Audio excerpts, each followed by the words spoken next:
নমস্কাৰ, মই শংকুৰাজ কোঁৱৰ।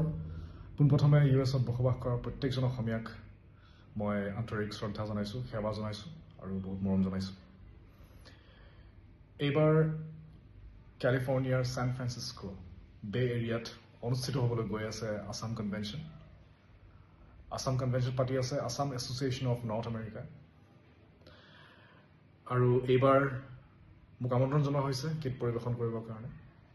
গতিকে 3, 4 আৰু 5 জুলাই এই 3টা দিনত অনুষ্ঠিত হ'বলগীয়া আছাম কনভেনশ্যনত মই আহি আছোঁ গীত পৰিৱেশন কৰিবৰ কাৰণে। আৰু গতিকে আপোনালোক সকলোকে লগ পাম বুলি আশা কৰিছোঁ। আটাইতকৈ গুৰুত্বপূৰ্ণ কথা এইটো হৈছে যে এইবাৰ কনভেনশ্যনত ভূপেন হাজৰিকাদেৱ আৰু জুবিন দাক শ্ৰদ্ধা জনোৱা হ'ব। গতিকে মই অনুৰোধ জনাইছোঁ প্ৰত্যেকজন অসমীয়াক, আপোনালোকে দৈনন্দিন জীৱনৰ কাৰ্যসূচীৰ পৰা অকণমান সময় উলিয়াই আপোনালোক আহিব, অনুষ্ঠানটো সুকলমে হৈ যোৱাত সহায় কৰিব। মই পুনৰবাৰ ধন্যবাদ জনাইছোঁ আছাম এছ'চিয়েশ্যন অফ নৰ্থ আমেৰিকাৰ সদস্যসকলক আৰু ভলেণ্টিয়াৰসকলক। সকলোকে লগ পাই আছোঁ US-ত। Thank you so' much.